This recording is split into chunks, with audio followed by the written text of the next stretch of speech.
Programang ito ay rated SPG, striktong patnubay at gabay ng magulang ang kailangan. Tutok ang lahat ng taga-Maynila sa huling araw ng kampanya ng magkabilang panig. Ang iba ay pumunta sa meeting de Avance at ang iba naman ay nanood na lang ng live sa kani-kanilang mga bahay. Kaya ang pagsabog sa meeting de Avance ay live na live ito sa telebisyon. At dahil hindi natuloy ang pag-alis ni Tinding ay mapapanood niya sa balita ang pagsabog. Kaya naman, labis na mag-aalala si Tinding. Walang balita kung buhay pa si Tanggol o hindi.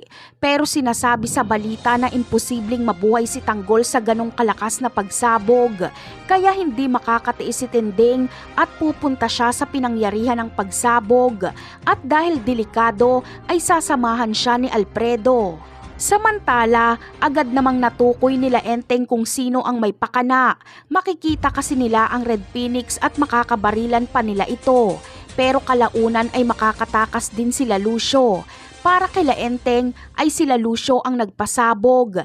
Pero para kay Ramon ay may kinalaman dito si Olivia dahil si Olivia lang ang wala sa stage noong maganap ang pagsabog. Kaya naman, ang hinala ni Ramon ay nakipagsabwatan si Olivia sa Red Phoenix para patayin si Tanggol para si Olivia ang pumalit kay Tanggol sa pagka-mayor. Kaya dito nila i-review ang CCTV footage na hawak ni Enteng. At dito nga nila makikita na si Santino ang nagtanim ng bomba. Kaya galit na galit dito si Ramon. Wala na siyang pakialam kahit magalit pa sa kanya si Marites, basta tutugisin niya si Santino. Hindi naman makapaniwala si Marites na kayang gawin yun ni Santino. Napakarami pa nating dapat abangan sa mga susunod na episode. Paalam!